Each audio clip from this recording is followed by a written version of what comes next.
Okay, so I am going to be playing this alchemy version of the Naya Enchantress deck. Uh, this deck focuses mainly around the runes from Kaldheim. So all of them cantrip. They can go on anything, and the if the permanent is a creature, gets additional buffs. So like Rune of Might gives trample and +1/+1. Rune of Speed +1/+0 and haste. Rune of Sustenance, no stat buff but lifelink. The other ones we're not playing, obviously. So the interesting interaction here is those can all be tutored for by Runeforge Champion. Champion can pull them from either your graveyard or from your deck. You also have, and most importantly, instead of paying colored mana for it, you just pay a single colorless. That interaction is very important with the Jukai Naturalist, which makes all of your enchantments cost one less.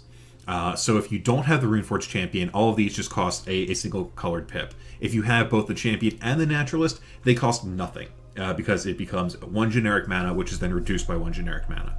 So you can do a really interesting Cheerios impression by chaining off all these runes.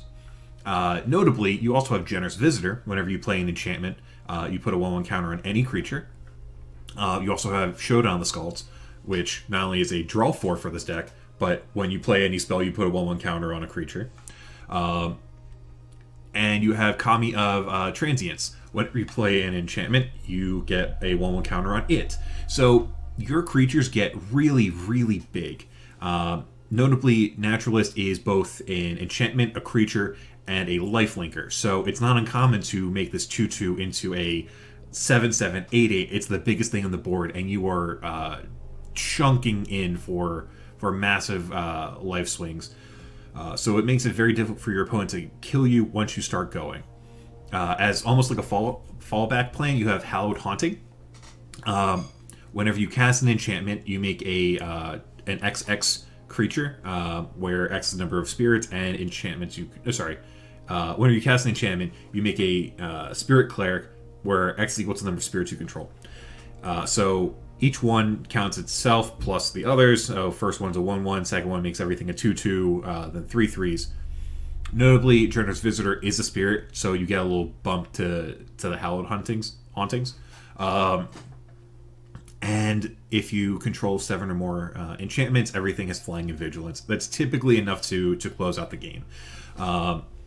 And what's super helpful about the runes, even if you don't have a creature to necessarily put them on, even though you typically want to do that, if you need to just cantrip something, you can put them on a land, you can put them on some other permanent. So even in the event of a Wrath effect, these can still stick around in theory to make your haunting plan stronger. Tying the deck together, you have Commune with Spirits, which digs for an enchantment or land, which is functionally everything. You don't get to find a Visitor or another Commune, or Kami. But every other card, and I guess Champion, so there are a fair amount of cards. However, all of your big things that you really care about, especially your showdowns, you can find with the Commune. Also lets you play a little bit fewer lands than you would typically. I think there are 21 in the deck, 23 in the deck. What else am I forgetting? I guess you have Circle of Confinement, which is just a glass casket. Exile a thing, mana value 3 or less. In the off chance your opponent has a vampire, there are a few that are relevant for this format. If they play another one, you gain 2 life. Not relevant text in that second part. Typically, this is just a findable removal spell that gets discounted with your Naturalist. In the sideboard, I am still playing around with a few pieces. So the base of this deck, I pulled from MTG Ulrich. I don't believe I changed anything in the main deck. Sideboard plan, you have Tameo Safekeeping, which gives a thing you control hexproof, indestructible, and you gain 2 life. This does a very similar job to Snakeskin Veil.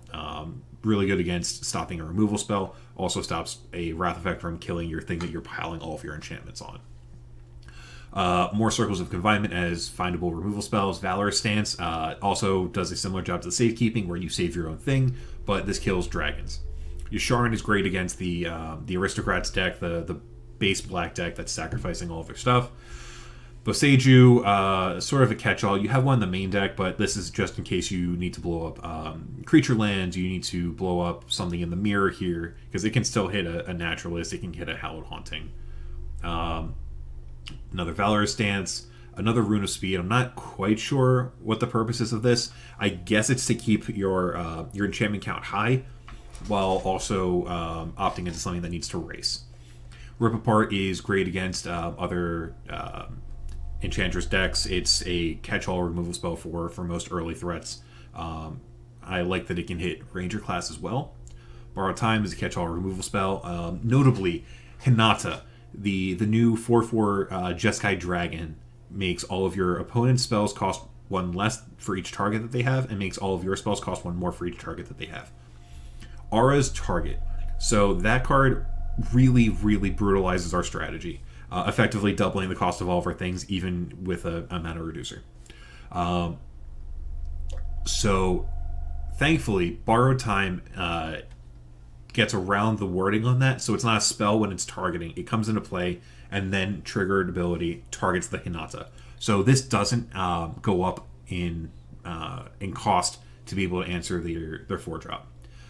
Catilda is another Enchantress-style card.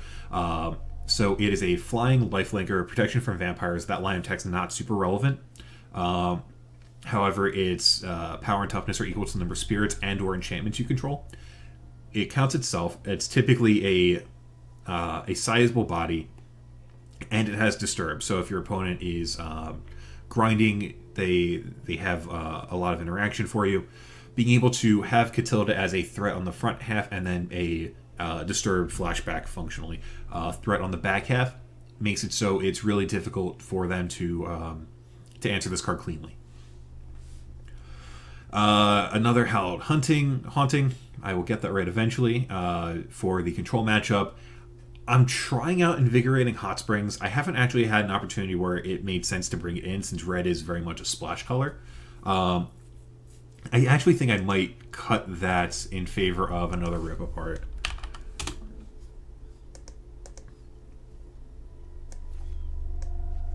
I keep going back on what I want to do with that slot. I don't think I want a 4th Hallowed Haunting. I don't think I want another Catilda. It might be another Catilda. It might be another Borrowed Time. I'll figure that out and get back to you. That being said, that is the deck in a nutshell. You are piling up your auras on your creatures. You're getting a bunch of triggers. In a given turn, you can realistically expect to put 2 to 3 triggers per spell onto one of your threats. And then by giving something trample or haste, you can put your opponent on the back foot. Basically, answer this now, or you are gone. So we're going to hop into best of 3. As a reminder, this video is brought to you by QuietSpeculation.com. Quiet Speculation is a Magic the Gathering Finance based website. They also have a lot of resources as far as metagames, deck guides, really the works. Excellent group of people. I'm really happy to work with them. QuietSpeculation.com. Feel free to give them a check out. You're either going to find this video on their website, on their YouTube page, or via my stream, and that's why I am directing you to the website, QuietSpeculation.com. Eventually, I will get a more succinct stinger to share. But until then, we're going to hop into our first game.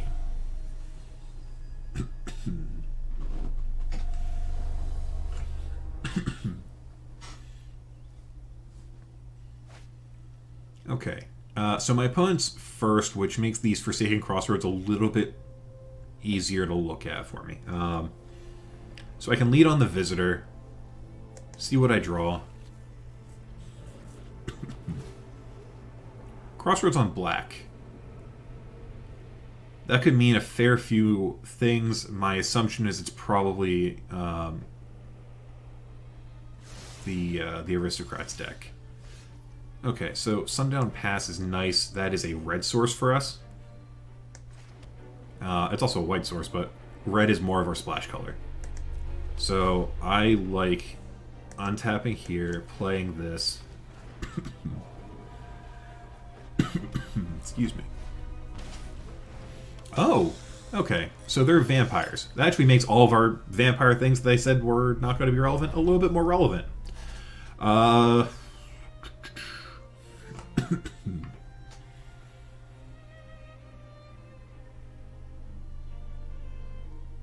So we just drew another white source, which makes me feel a little bit safer putting this on red and just going for the Rune of Speed.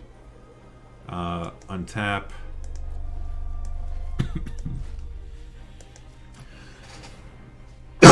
Excuse me.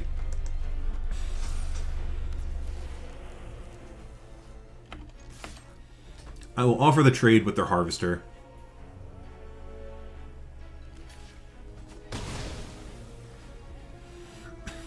They would still have an out to be able to kill it.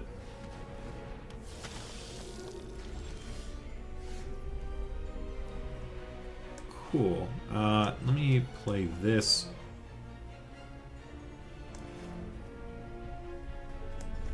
And I'm just going to go for the Circle of Confinement.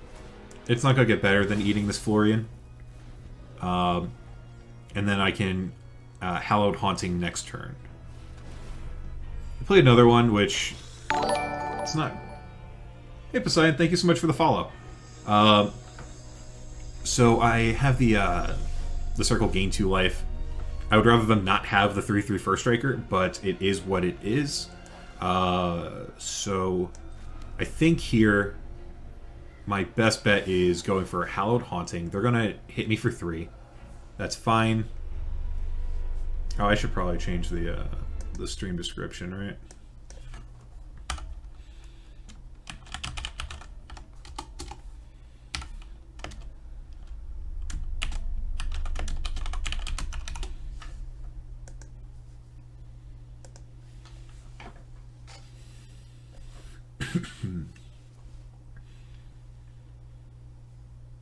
Alright, so they're gonna get socially here.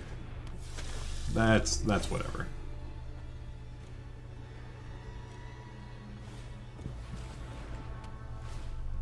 And Brushstroke.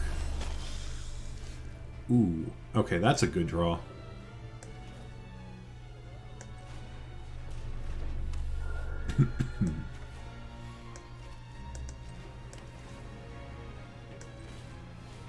Runeforge Champ.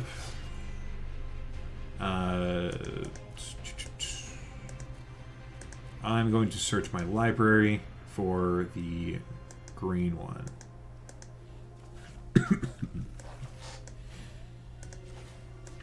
Put it on the champ. Trigger. Let's make this a 4/5. Draw a card. Alright, so I have a 4/5 and a 2/2, which interacts favorably on this board. They can kill the Runeforge champion, but I do have my Showdown to follow up.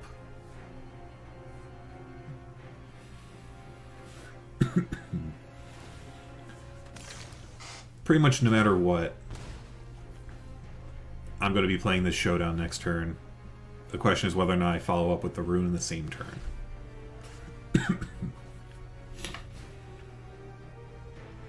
Well, that's unfortunate.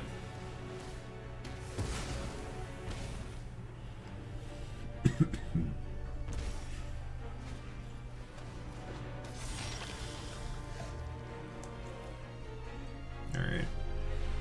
Same deal.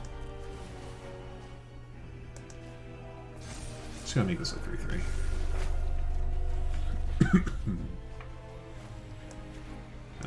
Okay, so I drew both Kami and Jukai Naturalist. I think I want to lead on the Kami. It is a spirit which buffs these. I think I'm alright holding back my 5/5, my 4/4. If and when I kill my opponent, it's going to be in a very large chunk of damage.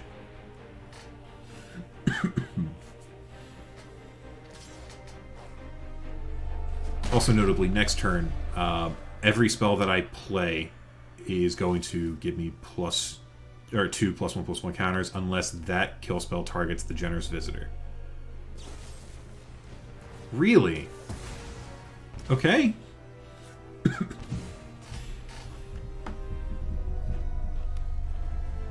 My opponent has found 2 Infernal Grasps off of the Florian ability.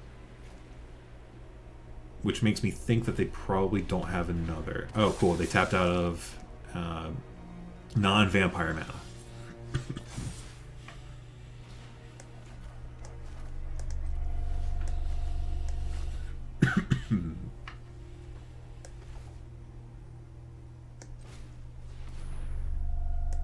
It's going to be a biggin. Going to pile onto my Kami.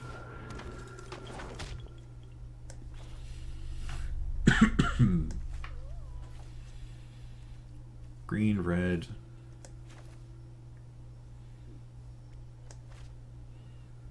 This is 7 or more enchantments, so that's 1, 2, 3, 4, 5, 6, 7.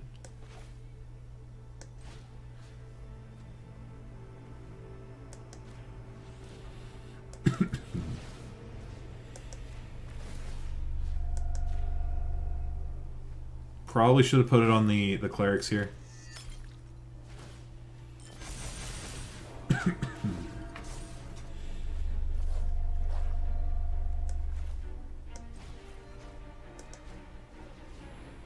I don't think it's going to matter.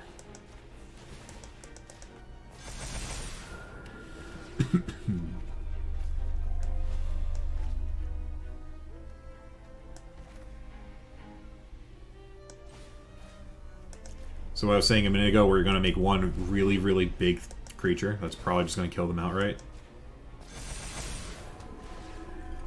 Now everything has flying. They have 1 blocker.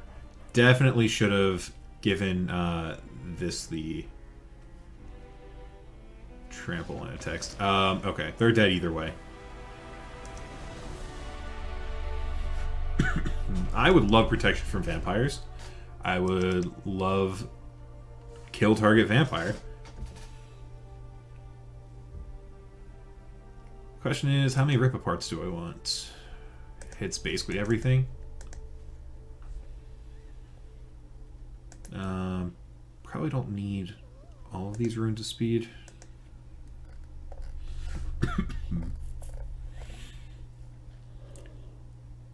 Thanks, Poseidon. This deck is a lot of fun. You just get huge. And the fact that I have like a fair amount of vampire hate pieces is actually pretty nice here.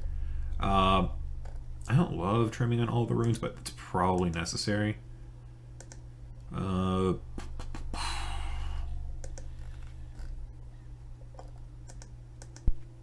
cut Kami. Probably cut 1 Hallowed Haunting. Yeah, I can trim a Commune.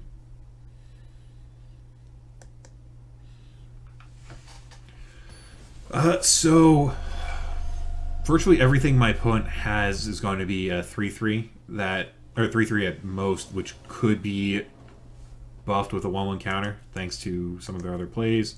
I don't know if they're playing Olivia. I don't know if they're playing Anya. Now this is a little awkward. I am going to need a white source in my top 4 cards. But in the event that I have it, I feel like I'm in an okay spot.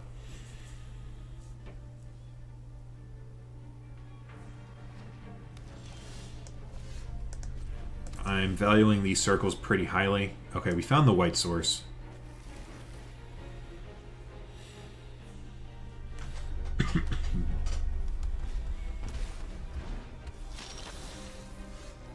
Found another land too.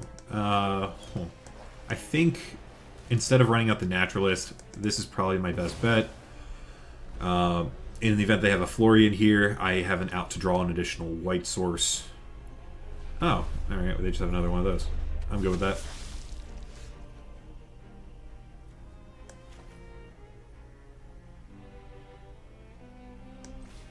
Go with the Commune here. Grab a farmland.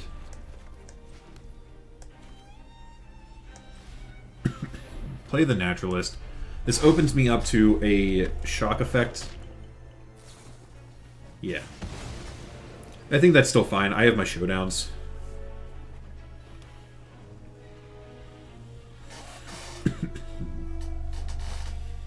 If they play a Florian here, they have a Florian, whatever.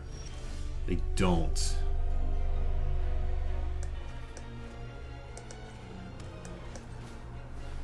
I'm okay with running out the showdown. It's not going to be super efficient, but I do have the other. Okay, well, I'm going to get a land and a Jukai Naturalist next turn.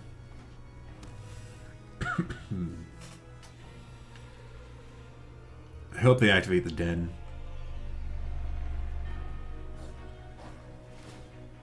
Cool. So this is notable because I'm going to grow my Jukai Naturalist outside of the range that my opponent's going to be able to Flame Blast Bolt me.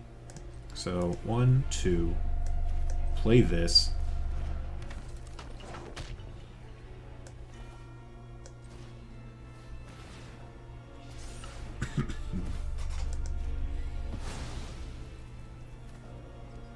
Alright, play a land off of that. I'm okay with growing this a little bit more. I have a 4/5. Sorry, 5/4. A lot of lands, but I'm going to go up to 19, and my opponent's going to go down to 14. If they want to activate Den again, I'm okay with that. I have my Showdown as a follow-up. Oh, okay, so they actually have just a hard kill spell. Also fine. I would like to stop drawing these now. Play a follow-up Showdown. Generous Visitor into Commune.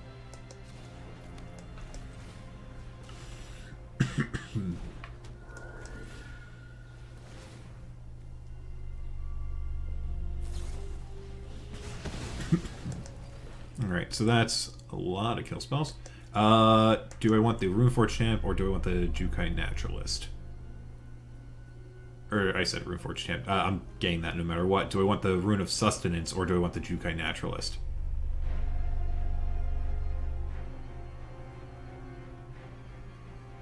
I'll take the Rune. I have a lot of mana to work with.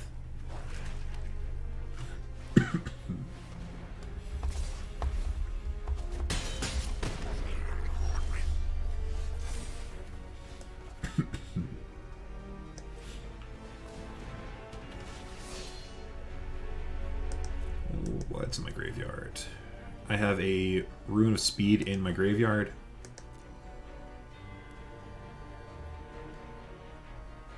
That they can exile. I think I took the one out of my deck.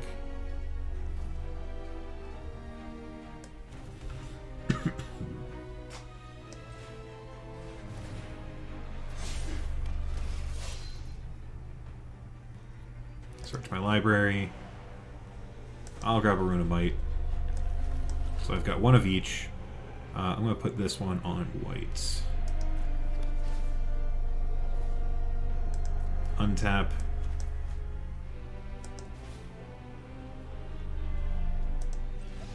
Okay, they're just off it. Cool. So the plan there,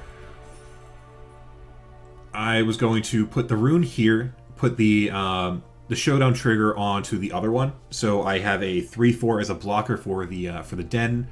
They would be taxed pretty heavily here to be able to kill it and then advance any sort of board state. And because I have 2 threats and they presumably didn't have 2 removal spells, both of these were going to draw a card, put a counter on, and then buff in some other way. They were just taxed on resources pretty heavily. Alright, so that is our first match down. We're going into match 2. I plan on playing 5 total unless some weird things happen.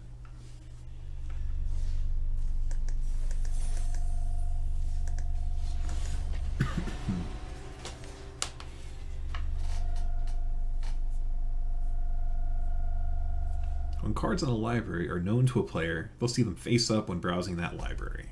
Good. That is the major benefit of playing on Arena.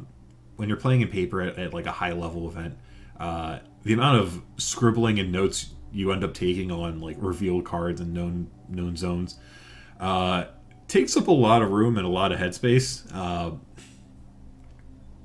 So, like when I'm playing in paper and I thought he's my opponent, like I'll be like, "Hey, do you mind playing with these revealed?" Or if it's relevant that I know cards in a certain order of their deck, then I'll write down that information.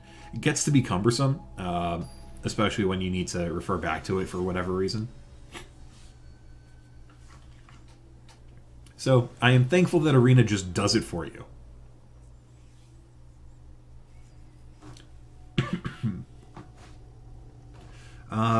This hand doesn't have white mana. So I have to send this back. This hand also doesn't have white mana, but I think that's probably still fine. I'm going to put back Rune of Sustenance. We found the white.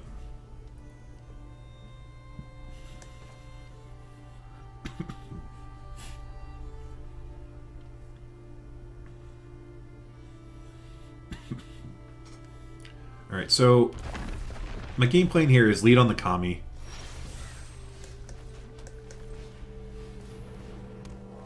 If I had to guess, this is probably either Doomscar or Saw It Coming.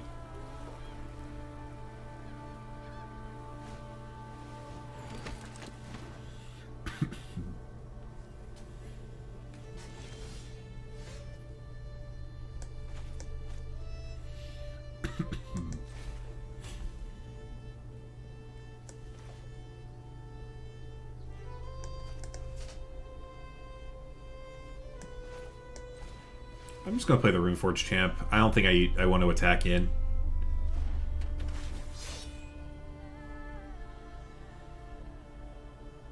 Like, I theoretically could. I could Generous Visitor into Rune and then attack, but if my opponent has a board wipe here, that's not ideal for me, and this lets me have like a follow-up line. Search my library for... I'll grab a Rune of Speed.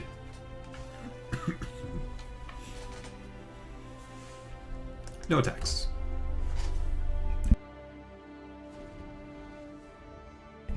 Excuse me. Okay, so Divine Purge. Don't love it, but it's still fine.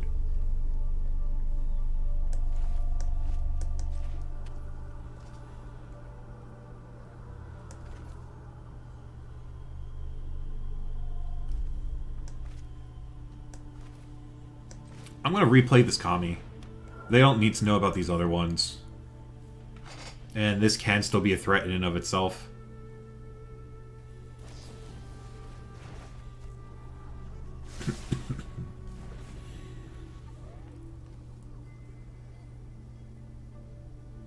If I draw a land here, I'll be pretty happy.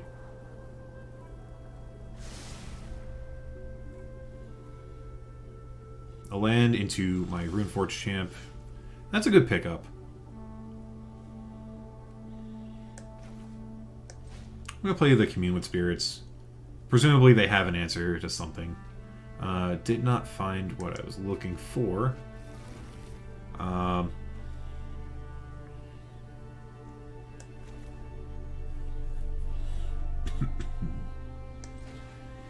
going to play another Kami. If they want to counter it, they can counter it. The good thing is, these come back. Oh, okay, it was a Behold the entire time.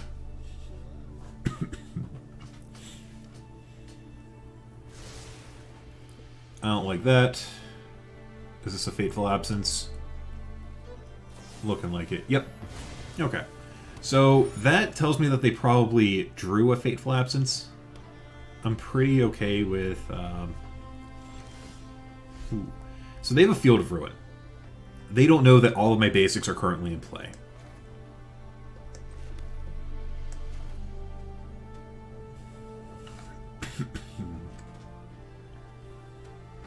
I'm going to play the Runeforge Champ. If they want a Jawari, they can Jawari. I don't care. Cool. I will draw a card. Search my... There's nothing in my graveyard, right? Cool. Search my library. I'll take a Rune of Speed.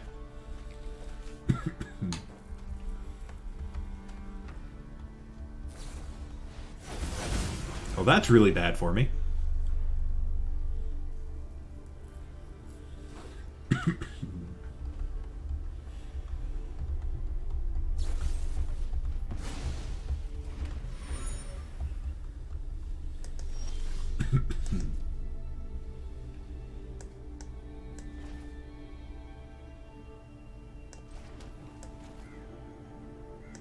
I'm gonna play the Kami.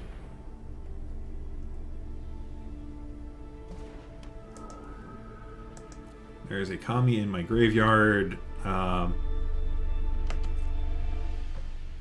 gonna pass and crack one of these treasures. Or one of these clues. Alright, I'm actually dead to... Hey, am I dead to Hullbreaker Horror? Yeah, I'm dead to Hullbreaker Horror. Oh, that's unfortunate. Alright. What do I have in the way of this? I don't want those. I would like these.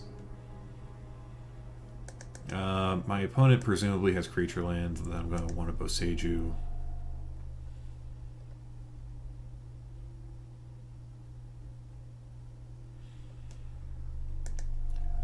This matchup's not going to be great for me.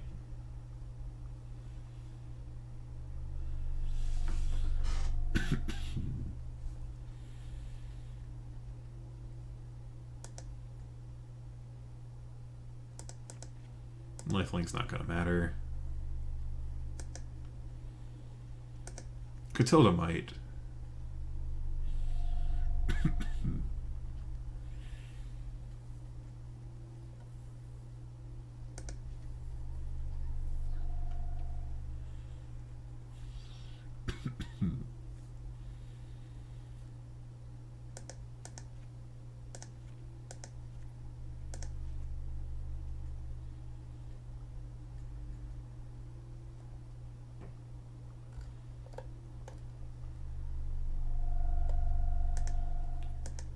No, I don't think I need the Catilda.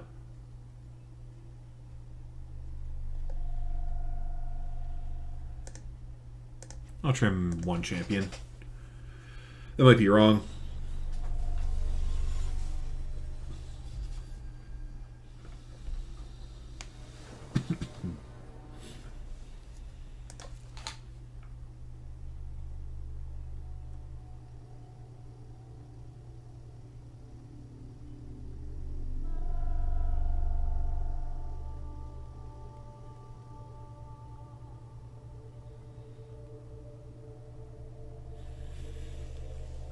This hand does nothing. I'm gonna mulligan. This hand does something. I'm gonna keep. I have the Hallowed Haunting. I'm gonna really want it to resolve. Might take a little bit of time. Actually, I do think I throw this back.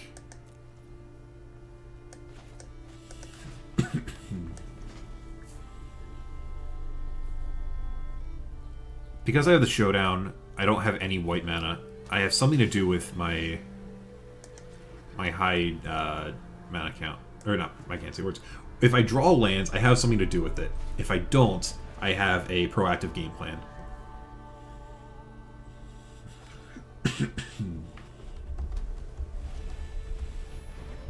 Guys, Channeler is not great for me.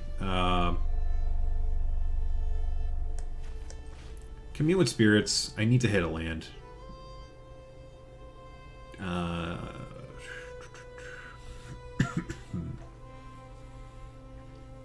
Sundown Pass is not necessarily what I want, but it is a white source, and it's functionally better than having the pathway. So, Rune of Speed. Alright. 4-3.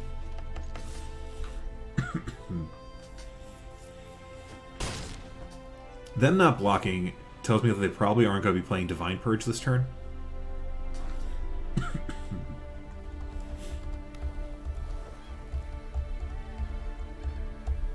maybe they are and they want to just be able to rebuy the channeler and be big sicko mode.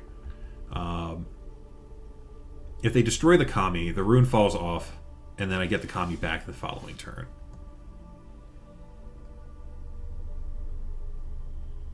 I think I do play the Boseiju over the pass.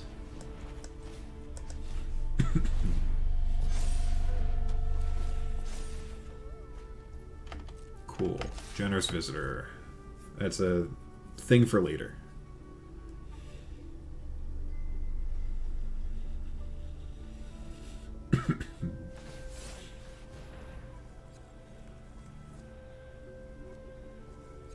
Sure.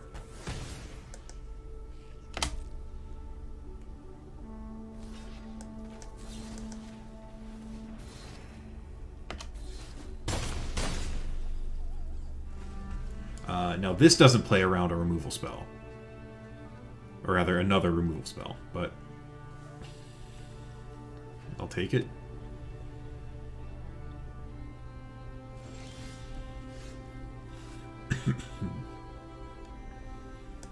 Another showdown is interesting. I'm going to make him have something here. Cool.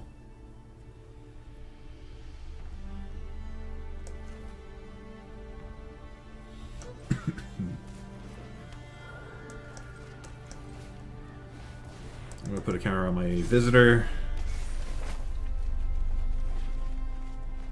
And cool, we hit a land off of here and not a second land off of there, which is fairly important to maximize her value.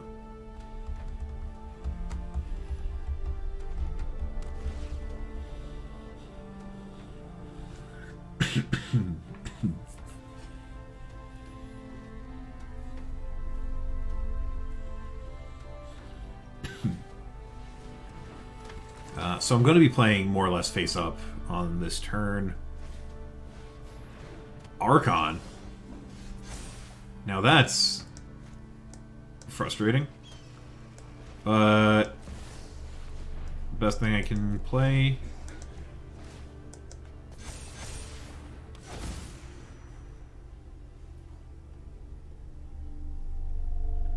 I lose out on these two cards.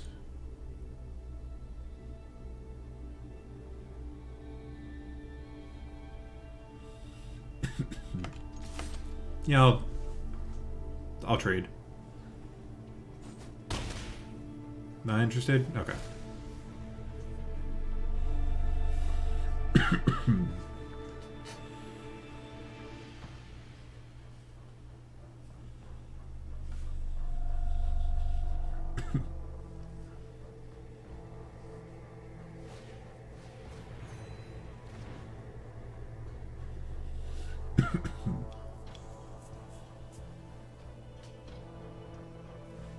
Is this both players?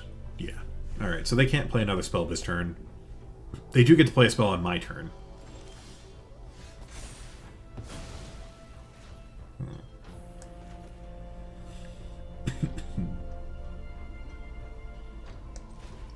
I'm going to play a Naturalist.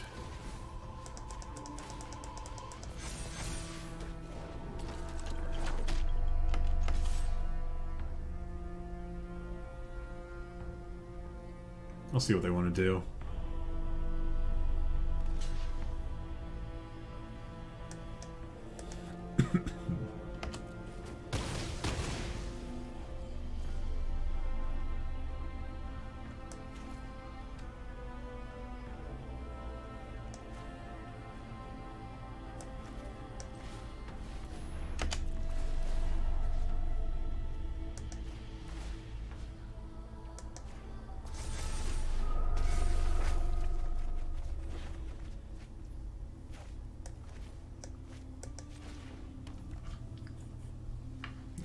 The assumption here is that they're going to have an answer. I'm going to play Kami.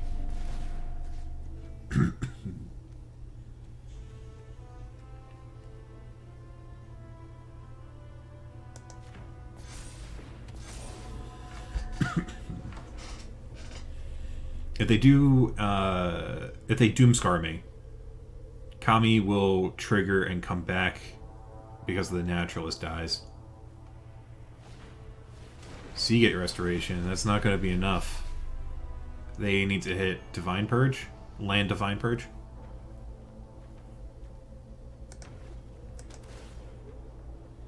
And that is a... Oh, wait, they were on the draw?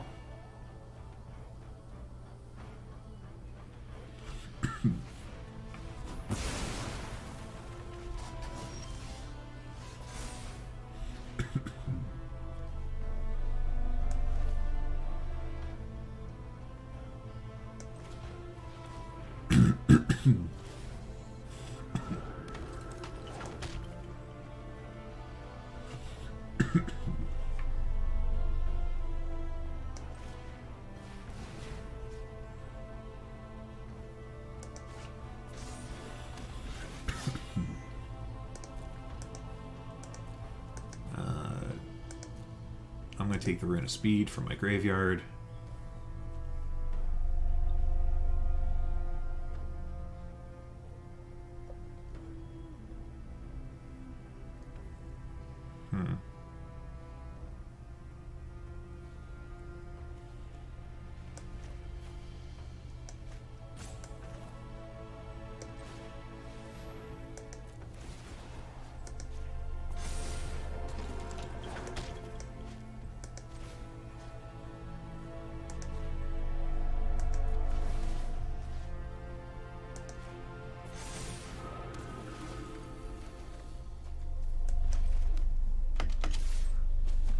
Alright, you need another Wrath effect.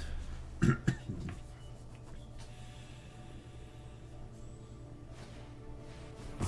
found another one.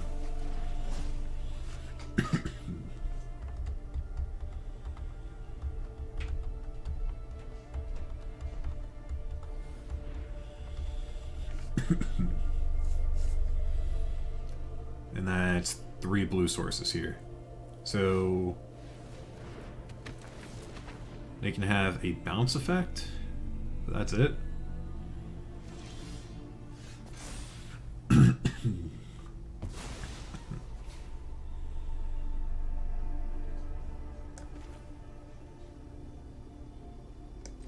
I'll play a Naturalist.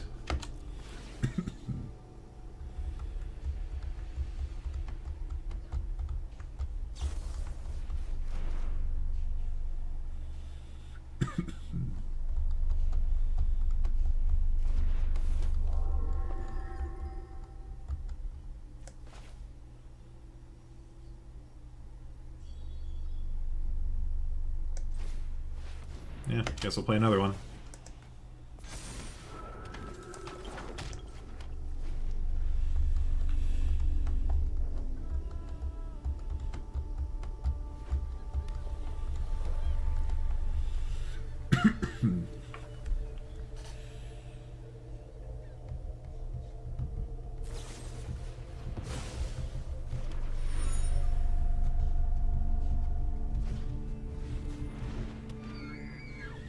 And another Archon.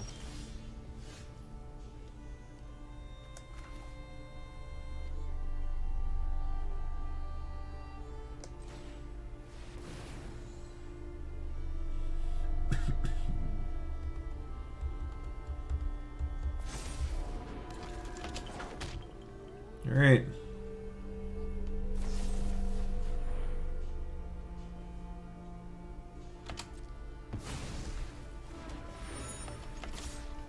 Swing for lethal.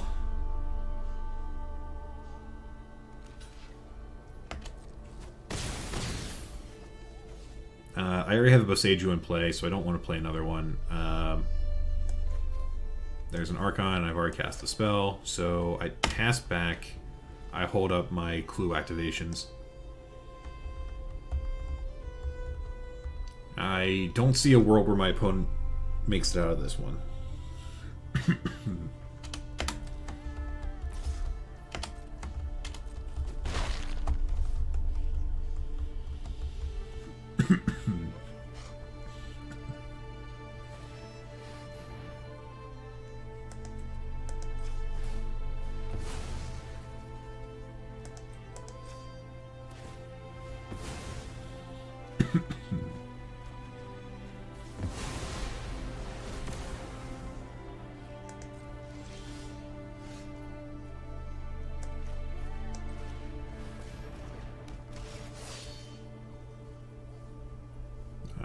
Do I have a haste 1 left? Yeah, I do. Cool.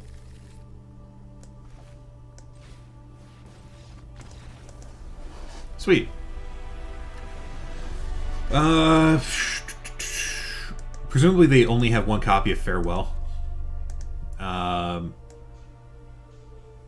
I want to do anything about these Archons?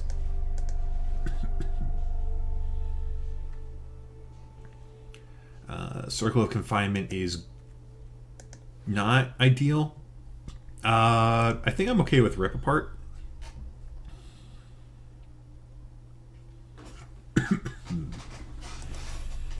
Can probably cut down the Valor stance.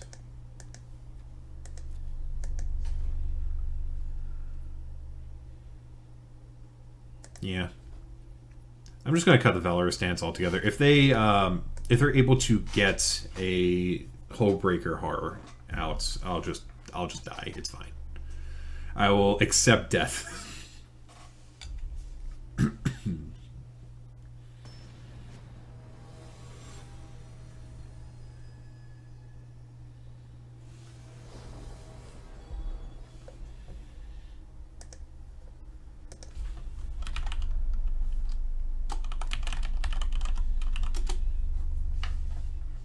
This hand's nice. Naturalist into hopefully another land by turn 3.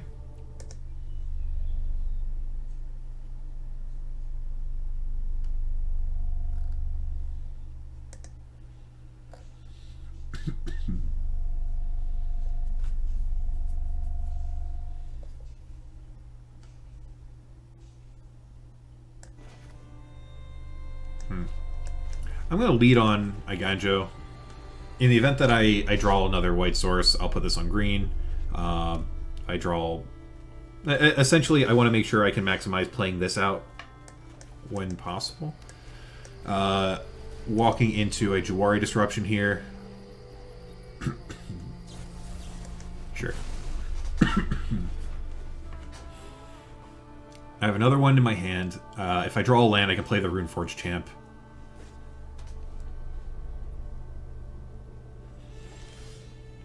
I didn't draw another one. Now the question is, do I go for the Kami or do I go for the Naturalist? I think I lead on Kami. If they counter this, sure. I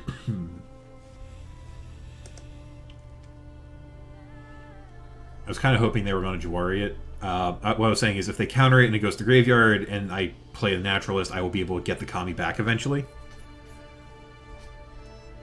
Main goal here is to maximize the number of lines that that make my opponent continually have answers. We drew a land. Now, the question is if they have another Jawaris.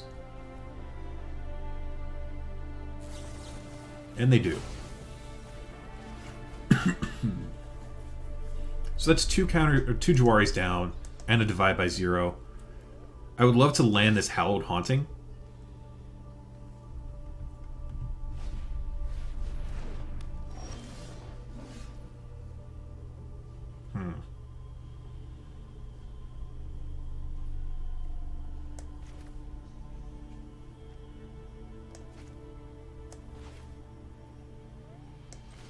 I'm going to play the Runeforge Champ.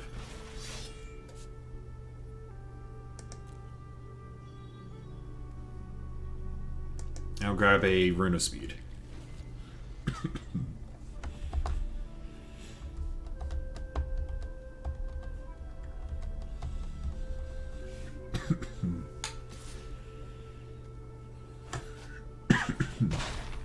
This makes my non-basics come in tap, right? Yeah. Which is basically everything.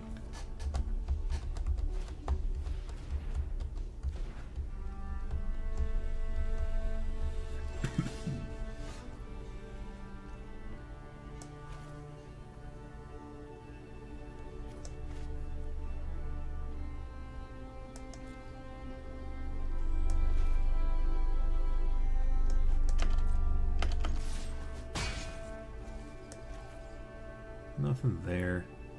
Do I want to commune with spirits or do I want to play a rune?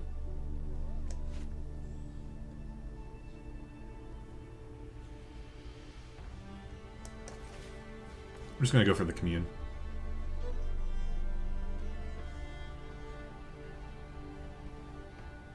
Cool. We hit a land.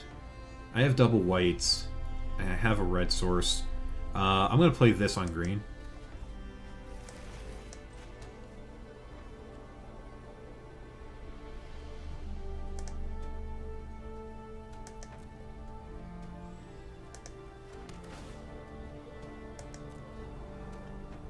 Tamio safekeeping is interesting.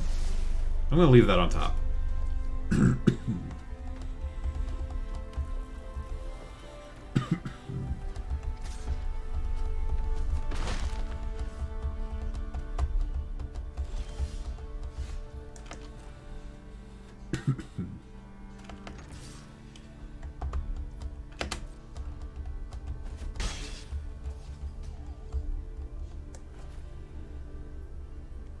This is on green, right? Yeah.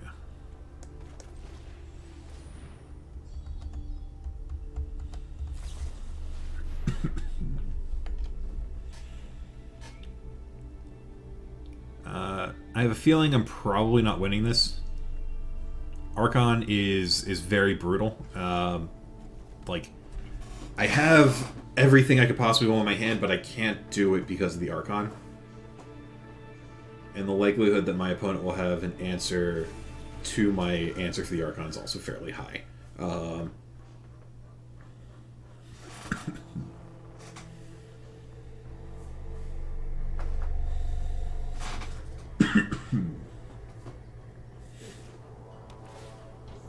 Wait. Let's see if they untap. Because they'll tell me if they're... Nope, they're going for the scry. Okay, so they don't have Discover the Formula in hand at the moment. But that scry is an issue for me.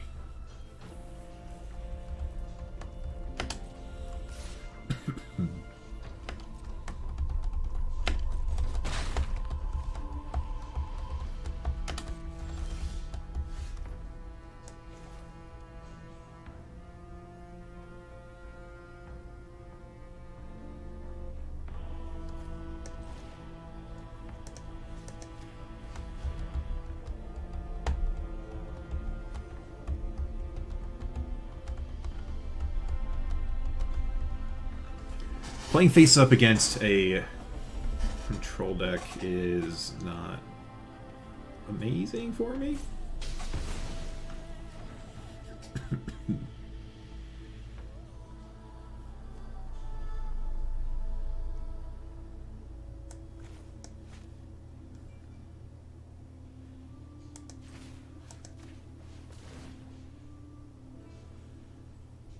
And my mana is also a little rough.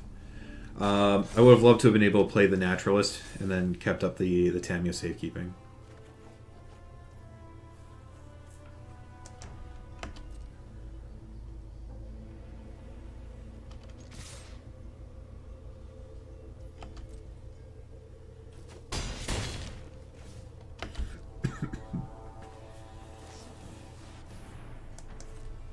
Alright, so they have another Deluge. They kept something on top. Presumably it's a Wrath effect.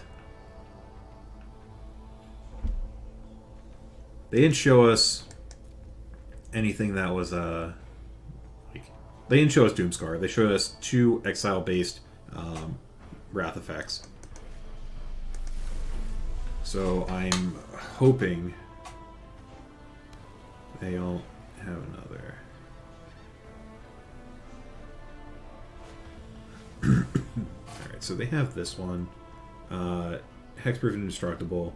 That's exile everything, so I'm not going to get the value off. Rune goes to the graveyard.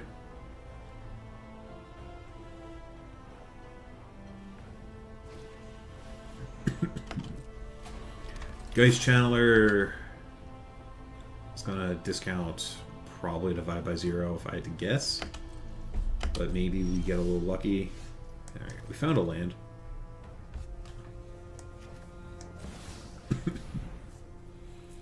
I'm going to play the Hallowed Haunting.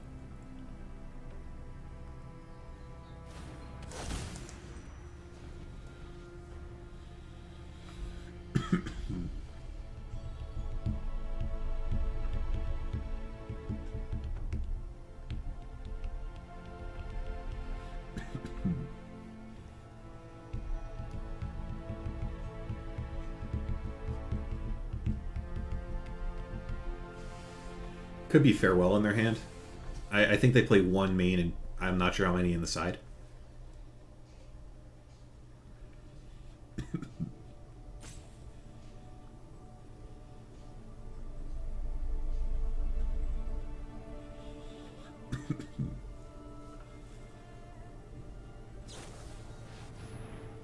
Okay, so Discover the Formula was the discounted card. My opponent now has 3 mana, and presumably a lot of things to do with it. They have the Jawaris. Had a Jawaris. And they found it off of this. Alright.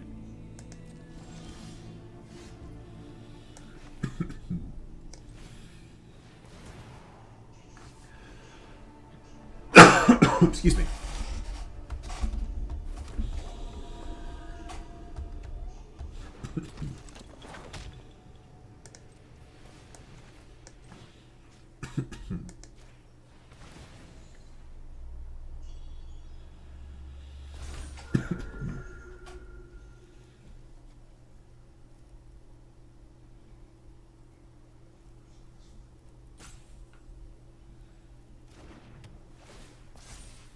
Would love an untapped land. Not an untapped land, but a pretty good card to pick up.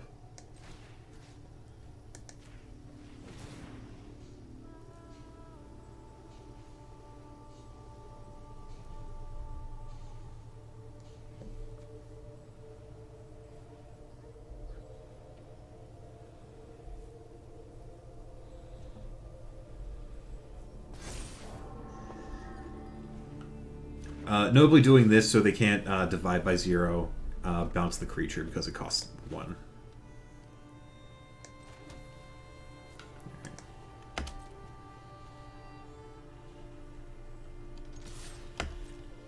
Attack in.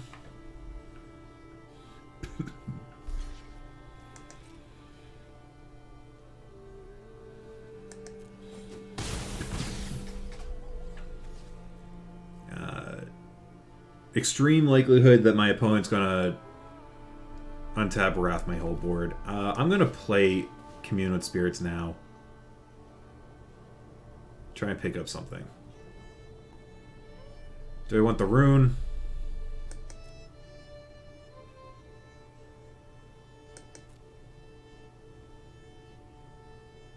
Or do I want the land?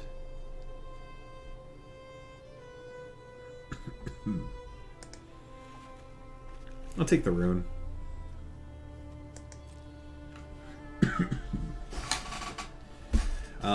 Notably, each of these runes makes a creature unless they have Farewell as their Wrath effect here.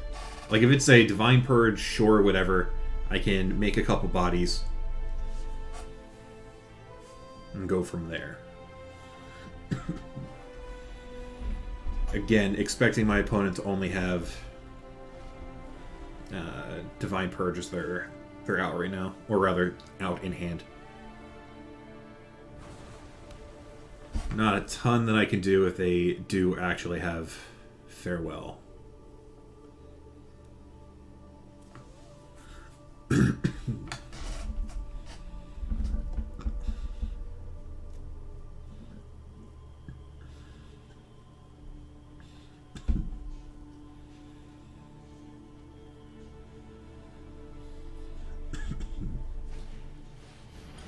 Alright, Key's not going to do it. So, if their hope is Key into Wrath of God, we might still get there. Helix. Teferi. Alright. So, that's all 3 of the things that we know that they discounted, right? 1, 2, 3, 4. Yeah.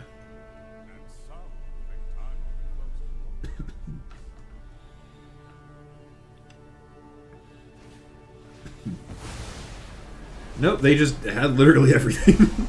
Fair enough.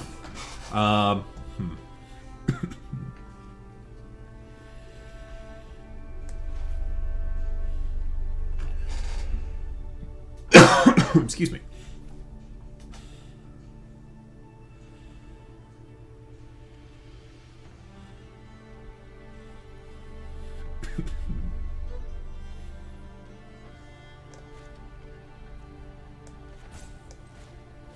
Play Kami.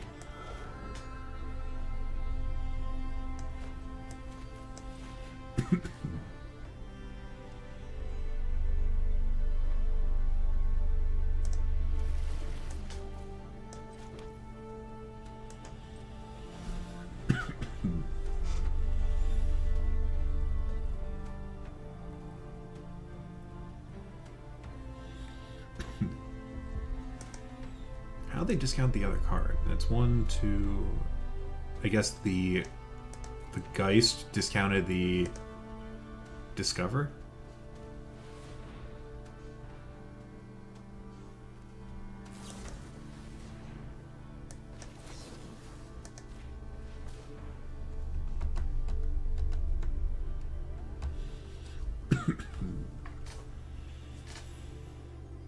Alright. If you want to get rid of the Kami, you're going to have to do it a different way. Or counter this.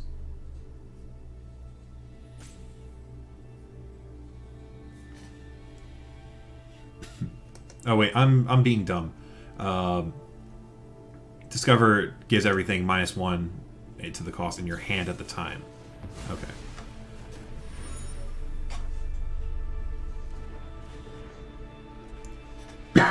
Like, how? Where's the mana coming from? That's where the mana's coming from.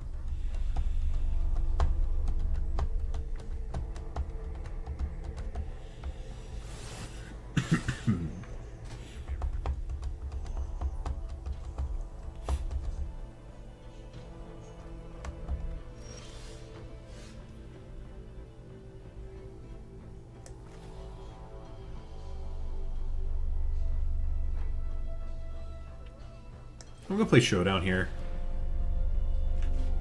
I think Runeforge is probably gonna be a little too slow.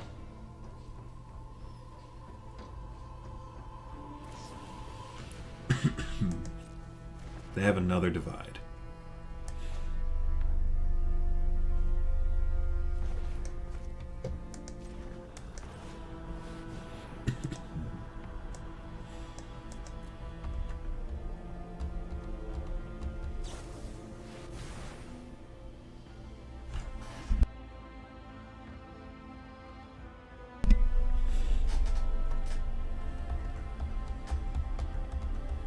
They don't know I have a Rune of Speed, so it's possible I'm able to pop off depending on how good this draw is.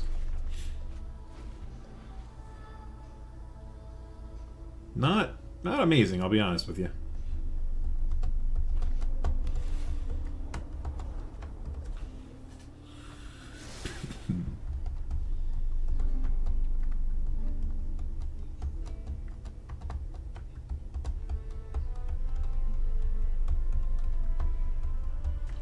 Though, Hallowed Haunting's very, very helpful here.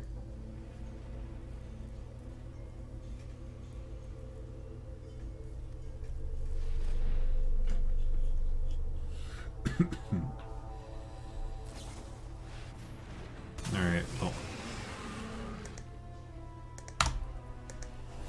There's that. I needed them to have not everything. That turn with the Archive into Teferi into Farewell was wild.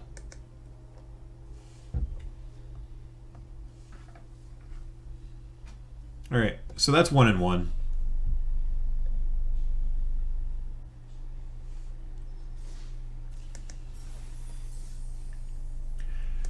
Yeah, especially not in a deck that is playing at sorcery speed. But that's just kind of what I signed up for. I've played more than my fair share of Hullbreaker horror decks in this format. And also, to its credit, they removed the can't be countered line of text.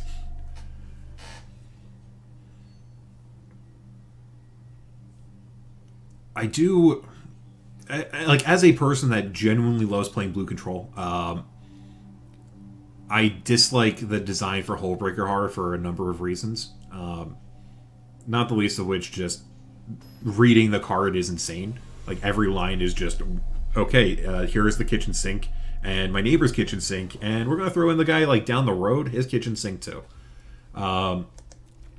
but having zero counterplay to it, it being resistant to any sort of removal, it being resistant to like any sort of disruption, it's just play this and win.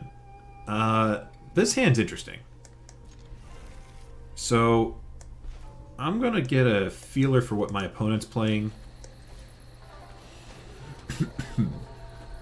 But Generous Visitor into Rune of Might feels real good. I'm going to attack in first. You're a blue control person, but even like, wait, am I the bad guy? Like, I get that it is a very expensive card. Like, I fully understand that it costs a ton of mana to be able to get out. But having introduced Archive in the same go, that's too much. Alright, so my opponent just played a Rahilda.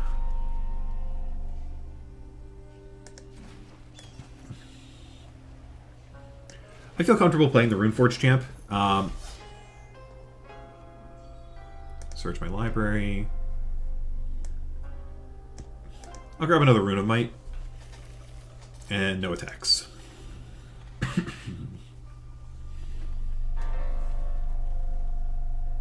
If they kill the champion, they kill the champion, sure, whatever. These visitors are going to be very large. And I don't think that many of my cards are going to... Of course, they hit the one drop. I don't think that many of my cards are going to provide a ton of value to my opponent. Don't do that.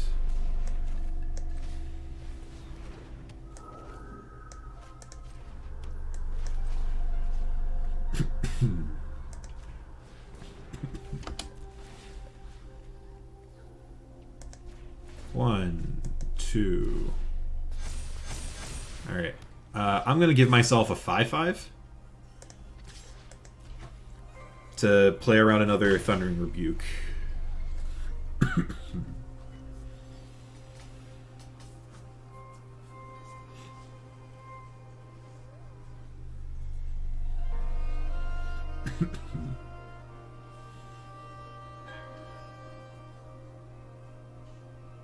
If they want to flip their Rahilda, they can certainly pass and not do anything.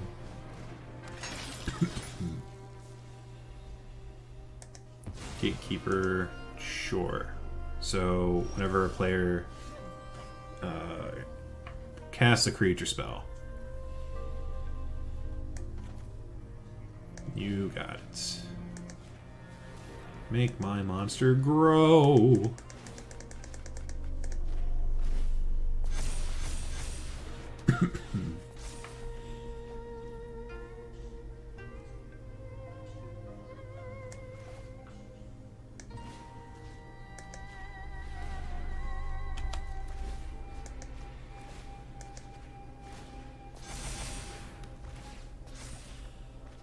Alright. I'll even let you hit me back with your Rahilda. I'll put this on white. And Naturalist on top. Sure. Okay. They are off it. And there's another thing, like the I feel a certain way about the alchemy cards, especially cards like Rahilda. Not the least of which, like, this card is insane. Every word on this card is insane. But also, then there's this that I'm doing, which almost completely invalidates the strategy to begin with, right? It just feels like a very strange combination of here are these insanely good cards. We're going to print even more insanely good cards immediately after. This matchup's going to go not long. I don't need all the runes of speed.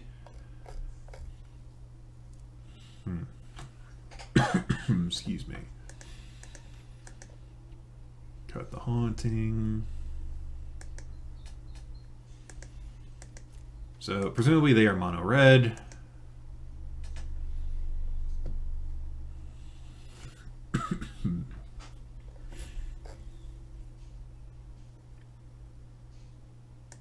I can trim a rune. As much as I really want to keep all of the lifelink runes, they don't add stats. The haste isn't going to be super relevant, but I want it to be tutorable.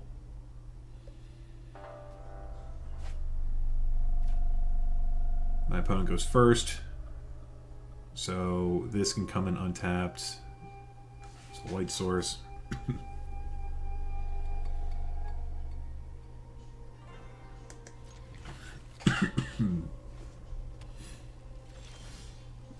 Good God.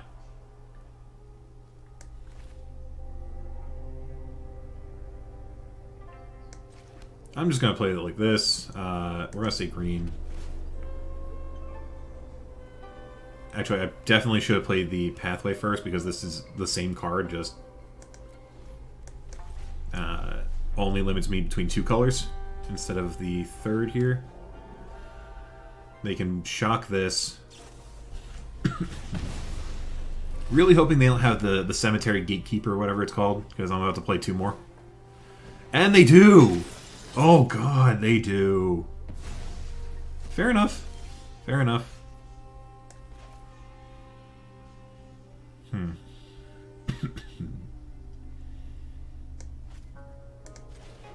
Alright, let's take some owies. Big old owies. That's... oh, God. Thanks for the follow, Grace Virtue. Really appreciate it. And they have another play with fire. I will take my beating. Play this.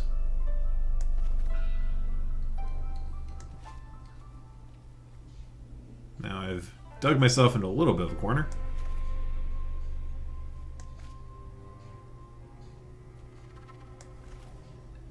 I'm gonna play the Kami.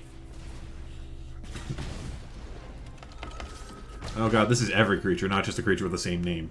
Whoops. I've actually never seen this trigger appropriately. Alright.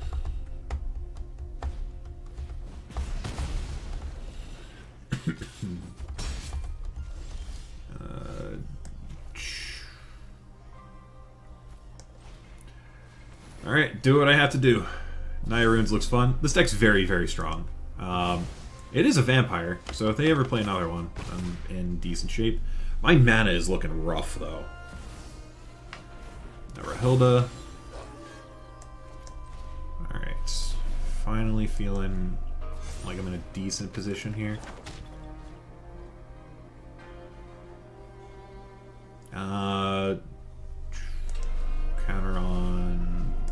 Counter on the Naturalist.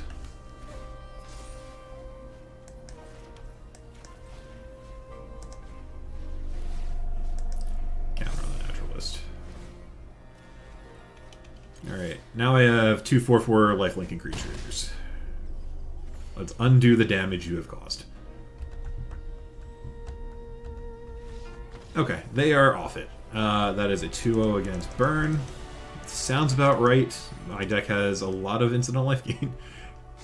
Containment really saved me. Yeah, post board I'm playing 4 copies, so it's it's a big help. I think I might have actually been in a bigger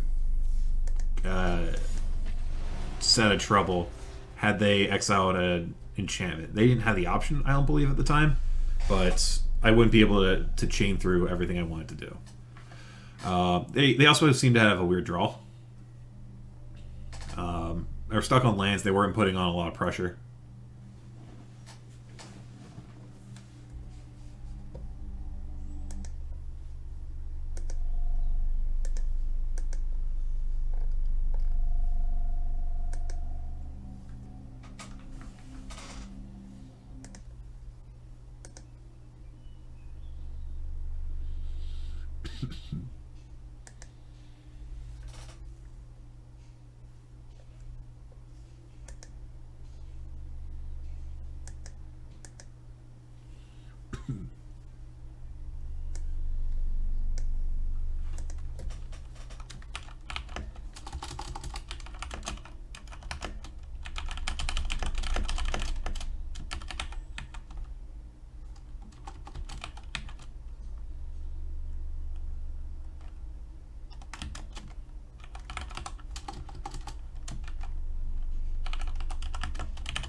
Okay, so let's see what we got. My opponent goes first, so I can lead on the Crossroads untapped and commune and hope to hit a creature.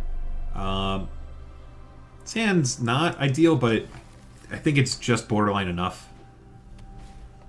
Alright, they're either on wolves or mono green. Snow covered forest suggests mono green. This circle hopefully is going to do some work. I meant to untap that, but I will keep that on top either way.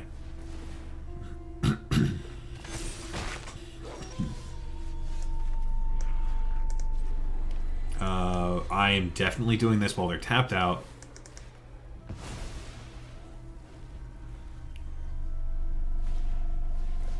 Sure. No land. No land for my opponent. Now the question is, how greedy do I want to get? I think I can get greedy. Wow, I whiffed on the land. Alright, that's gonna put me in a lot of trouble.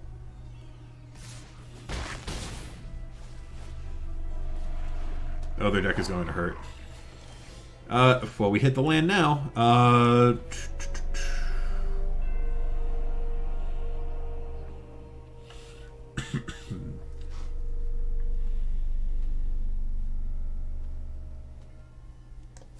Alright, so do I want 2 white or do I want 2 green? I think 2 green's probably the safer bet. I'm going to play Runeforge Champ. Search my library for, let's say, Arena Sustenance. In the event that they don't kill this off, which they very likely will, yeah. If they didn't, I would be able to play the Naturalist and then cantrip 1, 2, 3, 4, and then hit them for quite a lot. Alright, so play Naturalist.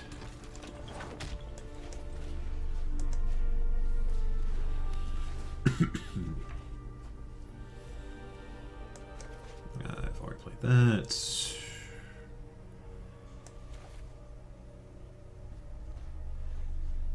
Now, the question is, do I want to go for the Rune of Might to put me out of range from a fight spell? Oh, I can't even play the Rune of Might. What am I talking about? Alright.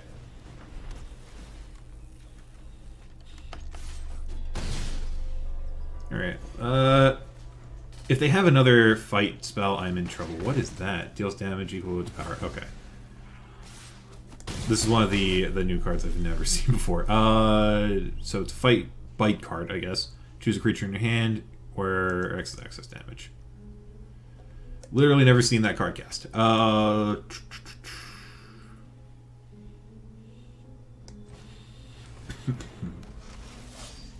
Runeforge Champ.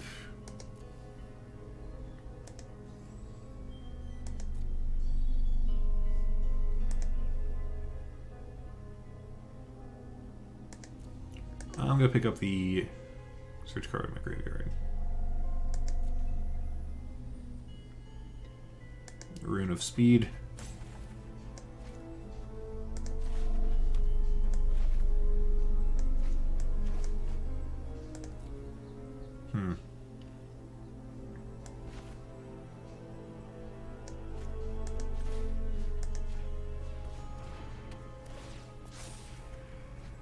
Alright. I have a 3/4.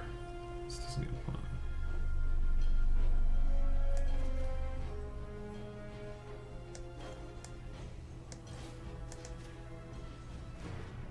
Alright. I am going to forego the haste. Oh, alright. Well, that wasn't how I expected that to go. Looks like their hand was probably things they couldn't cast. This having lifelink, they can't fight their way through it anymore. They really needed snow-covered basic into Blizzard Brawl again. So bring in circles. The question is, do I want Valor Stance? Probably. Or do I want the Tammy Safekeeping?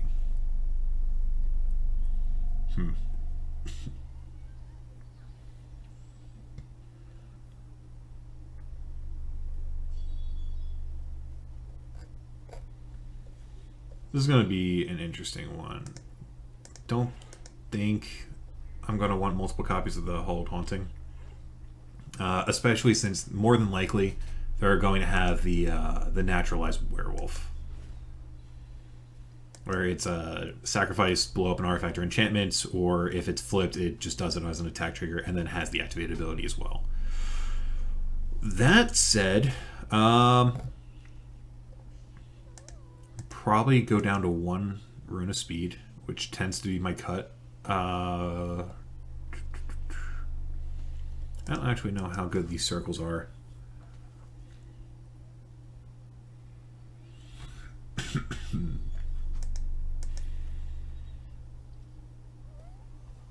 Yeah, I think I leave it at 2. And hope that I can outspeed their 4 drops. They typically have 4 mana 4/4s with haste that like can flip into a big thing as a mana sink. Yeah, this is fine. Lead on farmland into Kami.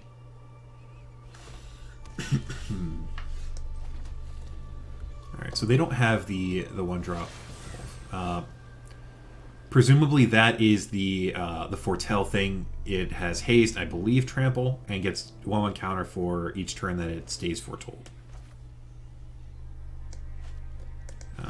My deck doesn't need a ton of red mana, so I'm going to put that on the white side, play the Kami.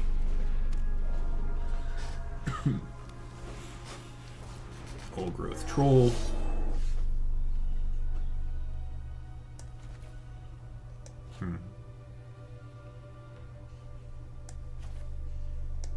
I'm going to put this on green. Untap.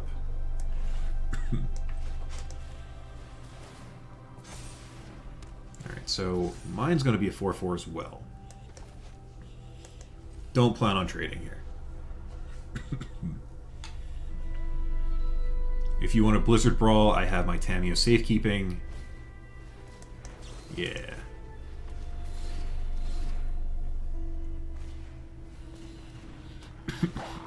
Excuse me. Alright. You're gonna hit me for 1.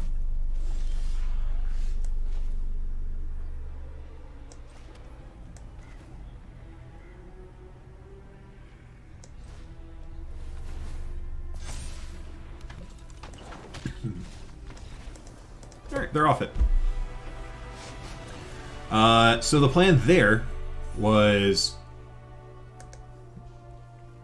play the Rune of Speed on the Naturalist, Rune of Might, probably on Naturalist again. So that's +1, +2, 4 trample lifelink, and then this would be a 7-power trampler because of the triggers here. So I'd be hitting them for 11. I'd be gaining 4 going to 25. They can attack back, or they can have their things back to chump block, but I have the biggest creature on board, and they're going to struggle to kill it.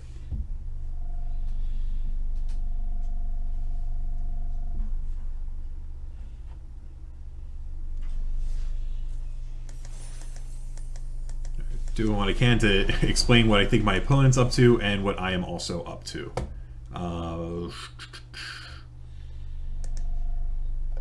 So right now we are 3-1, right? Is that right?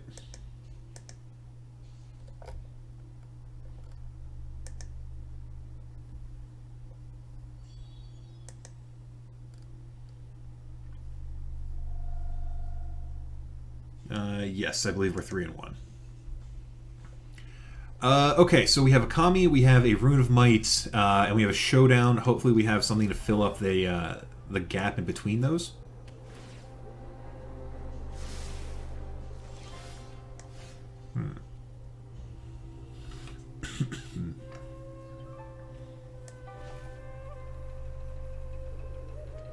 Alright.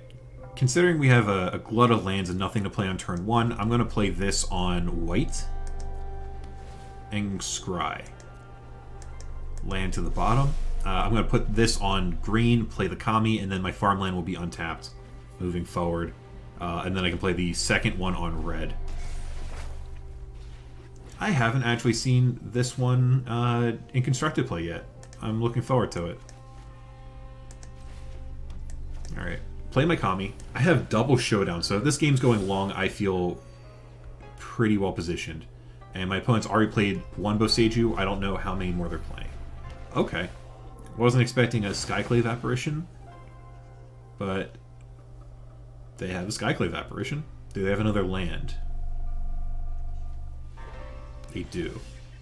I would like to stop drawing these now.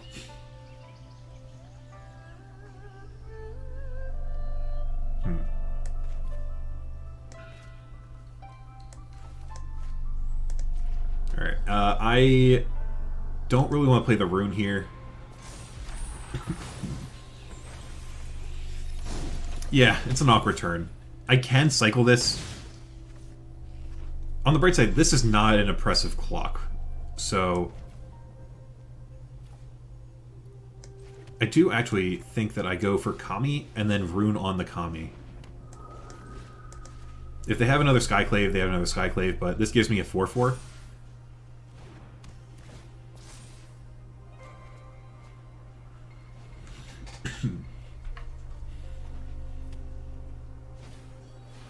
Storm the Festival. Okay. Now I know what they're doing. Let's see if they hit Ren and 7, and okay. They have a Ren and 7, they have another Azusa's Many Journeys, 1, 2, 3, 4, 5, 6, 7. So they have a bigger creature than I do. However,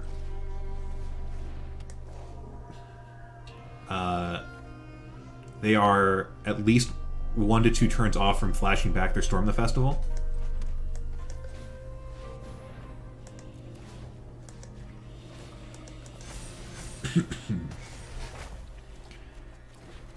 And my assumption is my Kami's going to be the biggest thing on board in just a moment.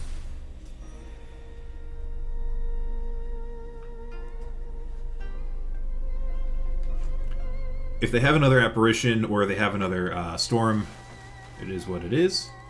They hit 2 lands. They have the Wanderer in their deck. Or Wandering Emperor. So that's notable because it is a removal spell.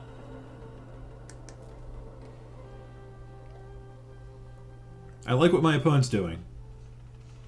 I don't like that they're doing it, but I like what my opponent is doing. That being said, it's not putting a ton of pressure on me at the moment. Maria's Call, everything is indestructible until their next turn. Yeah.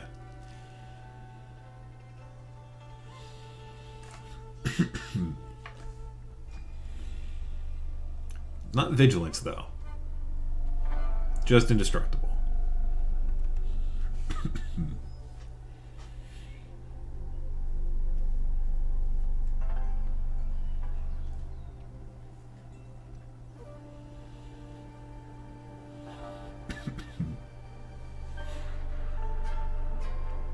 It is some pressure.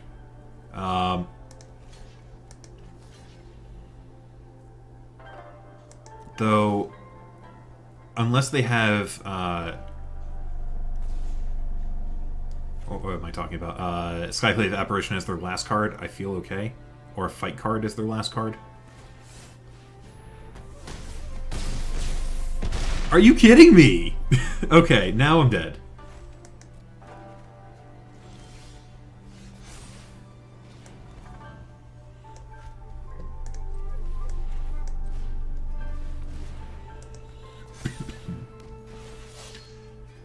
I too would like to draw like a god. This is gonna need to find... Yeah. I clicked the wrong thing. Whoops.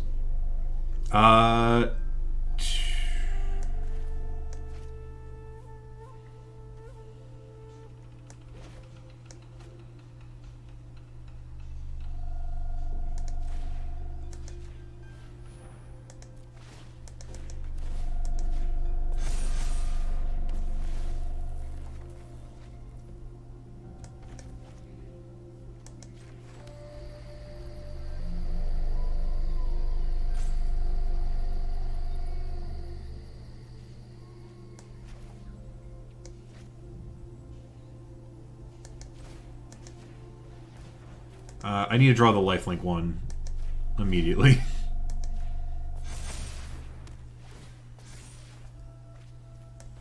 Nope. Yeah, that's not going to do it. I clicked Graveyard by mistake. I needed to do the other one. Hit the library to find the lifelink one to be able to swing in for a fair chunk and survive a turn. Circle seems fine. Rip apart, destroys enchantments, but not the tokens here. I think Circle's still fine.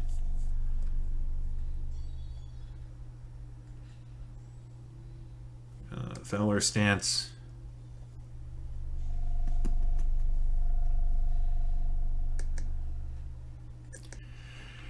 Oh god, that was brutal. I like having the hauntings.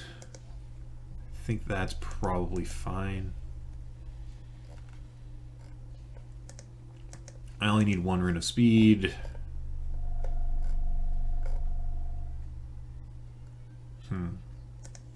I can trim on Kami. The removal is going to be exile based anyway. Actually, probably don't need the extra circle. It's probably overdoing it.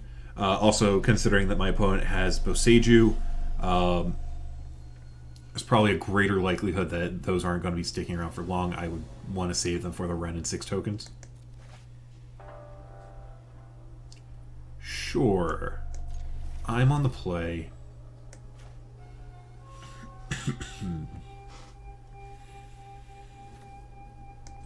I'll play this.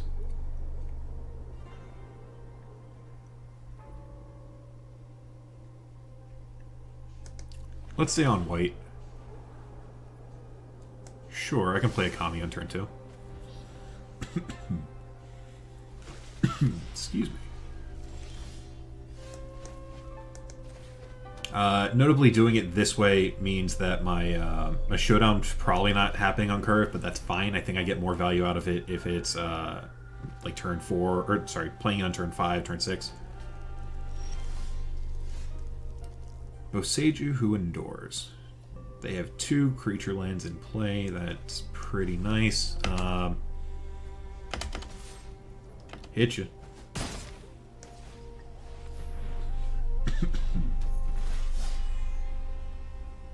Search my library. Grab a Rune of Might.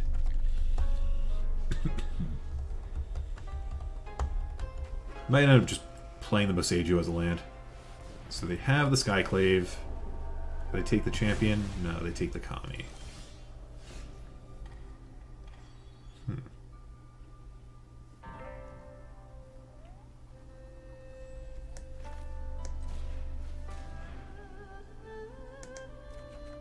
I'll take a Hallowed Haunting.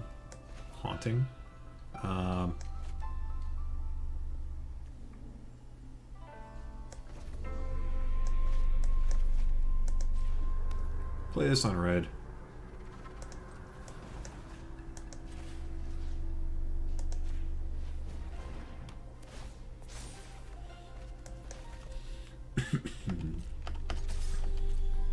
Attack in. I feel like I'm in a pretty decent position at the moment. We'll see what happens when they go like Eska's Chariot this turn, but Valor Stance can take out whatever it's called, a Rune and 6 token, Rune and 7 token, if absolutely need be, or deal with a removal spell. Question is, do I want to channel one of their lands? Did they scry the top or bottom? I think I can probably stick there, hold on to that for a little bit. I'm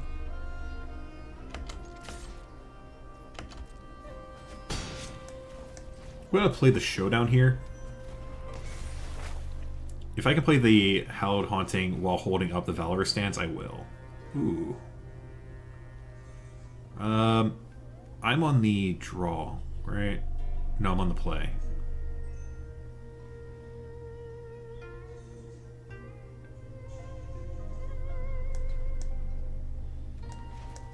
So in that case, I play this on white.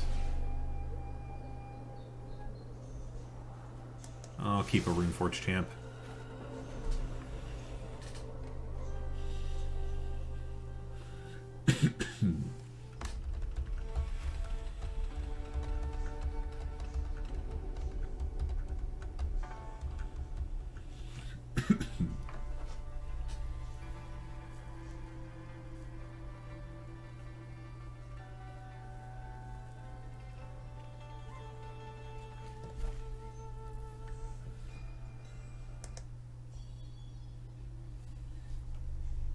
Okay. Run in 7.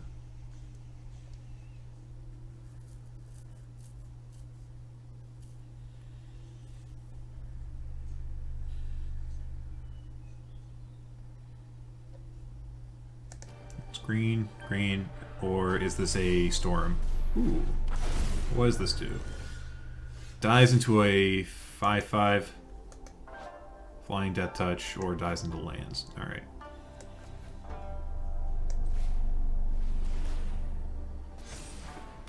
We're gonna do some fun stuff right now.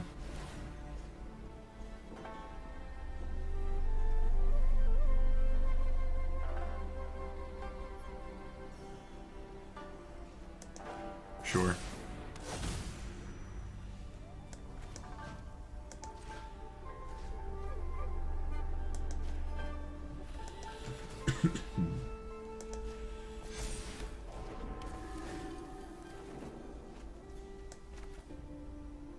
Alright, well, never mind. We're not doing fun stuff. We petered out a little bit.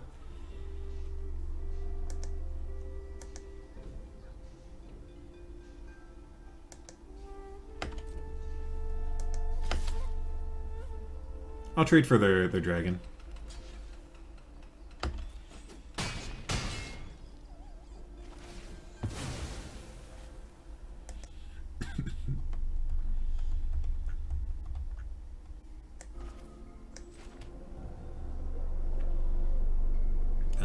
I'll put this on white. Land to the bottom.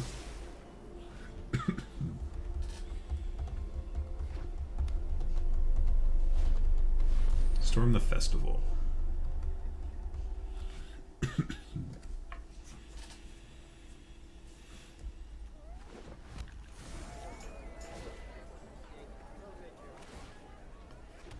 Honestly, could have been so much worse for me.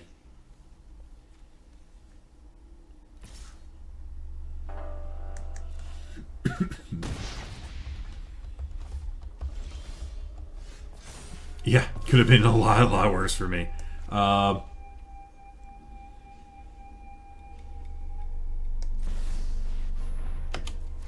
one.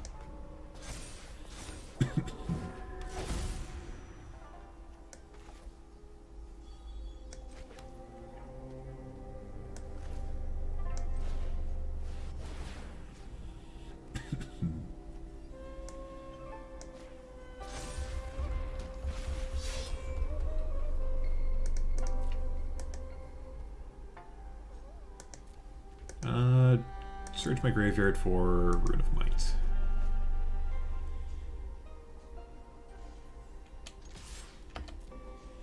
Offer the trade.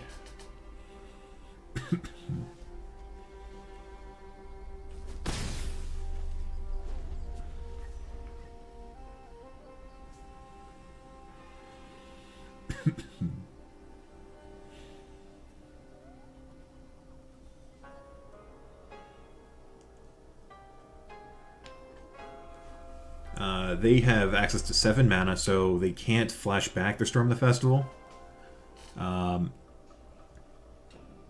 But okay, Maria's Call.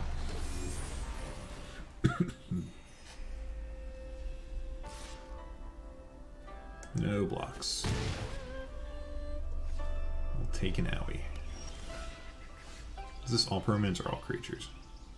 Non-angel creatures.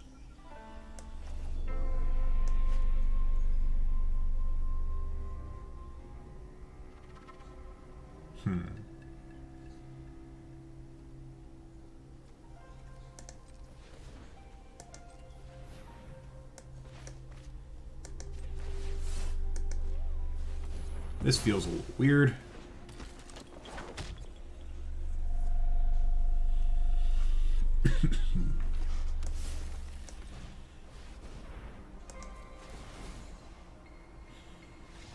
Okay, they're off it.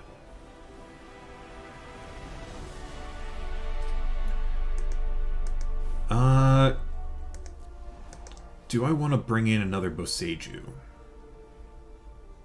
Or do I want this borrowed time?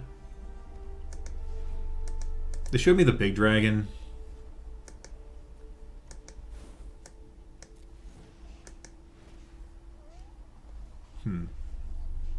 Another question is, do I want Valorous Stance? Or do I want Rip Apart?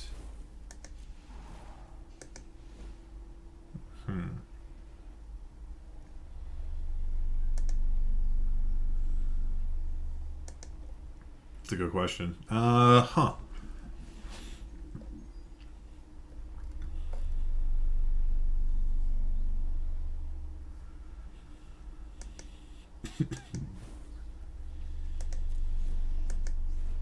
Given what I know from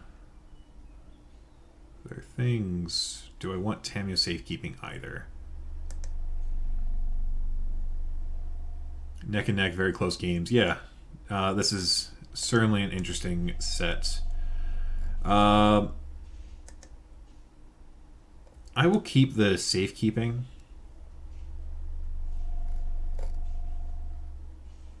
Question is, what else do I trim on? I can cut a visitor.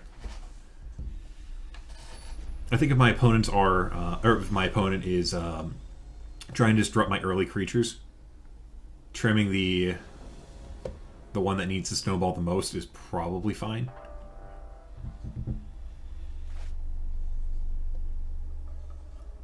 Two lands. I have a Commune with Spirits. I have a safekeeping. If I can land the champion, I feel pretty okay. And I have the showdown. Even better. All right, so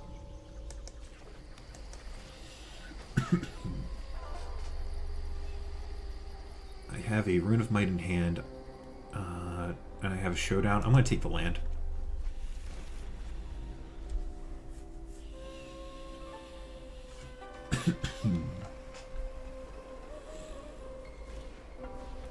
Azusa's Many Journeys. They get an extra land drop here. Ooh, like that.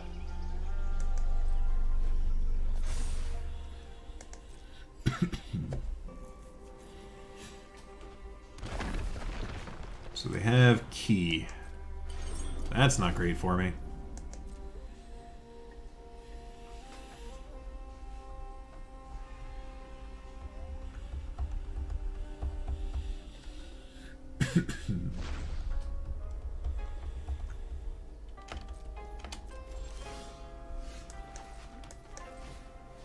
Play the champion. Search my library.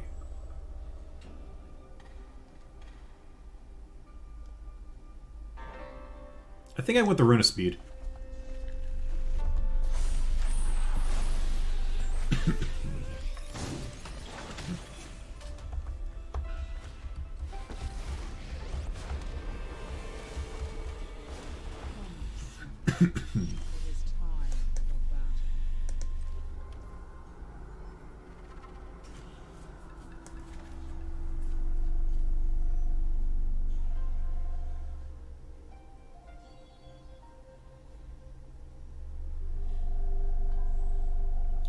The question is, do I lead on Showdown or do I lead on Hallowed Haunting? I don't think I want to play Haunting without the Tamio safekeeping. My assumption is they probably have a removal spell for it. I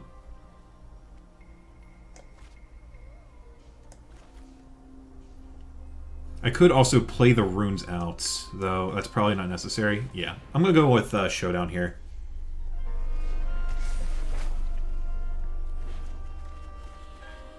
Oh, perfect.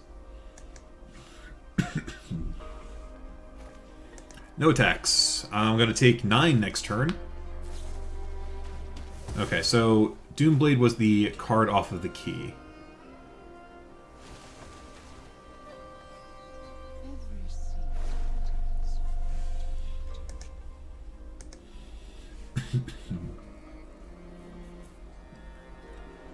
my opponent probably doesn't have another land, given that they did that.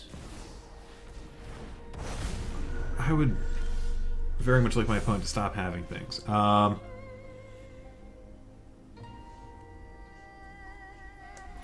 so this is going to come in untapped. So let's do that. It's going to come in on green.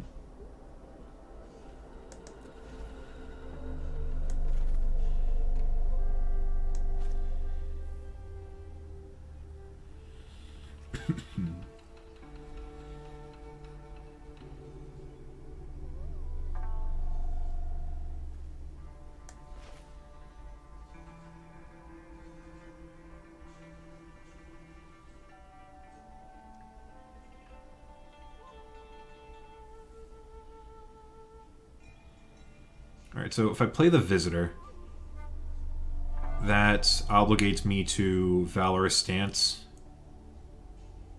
the token, and then Borrow Time the Owl.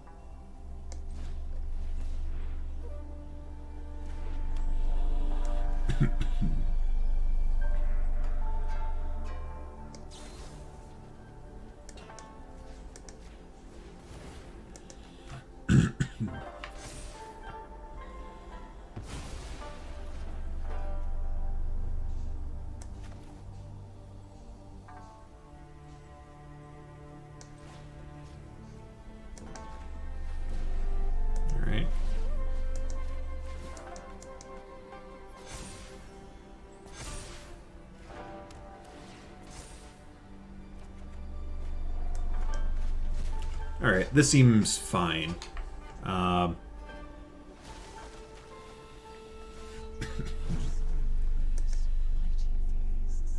They hit a Boseiju.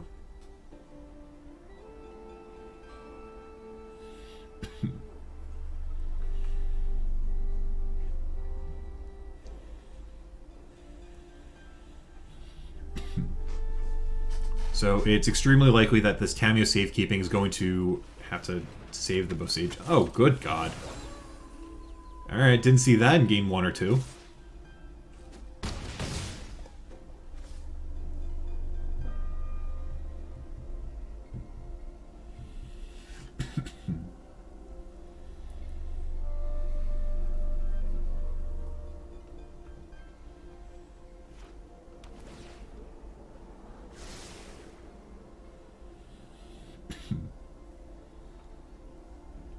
Just throw away the whole board. Alright, so that's no help. I don't have the mana to be able to do what I want to do.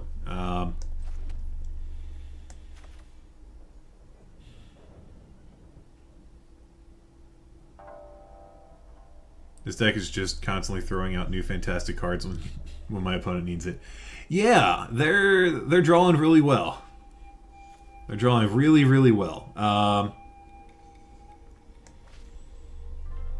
And they're holding on to this Boseiju, which severely impacts what I would like to do.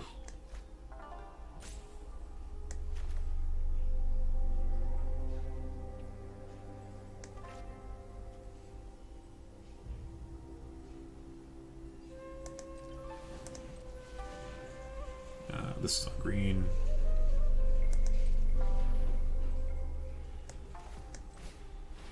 Alright.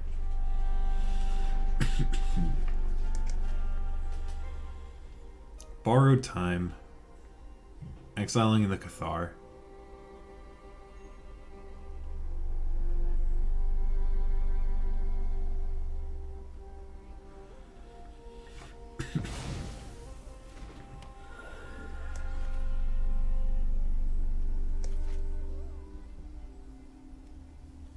Yeah. I don't have a way out of this.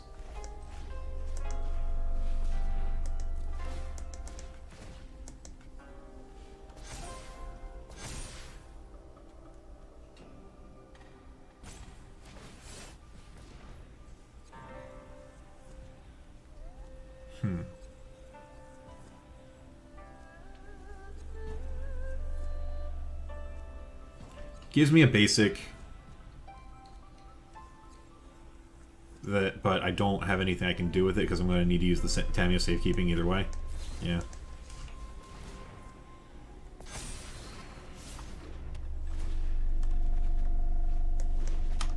Yep. Dead to the flyer.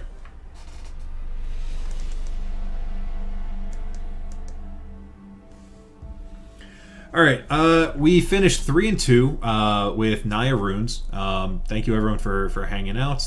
You can catch this VOD on quietspeculation.com. Quiet Speculation is a Magic the Gathering finance website, but they also have a lot of materials as far as competitive metagame analysis, theory articles. Great group. Highly recommend it. Thank you so much for hanging out, and you again can find the VOD either on their website, on their YouTube page, or find their podcast as well, Quiet Conversations, both on the YouTube page and wherever your normal podcasts are found.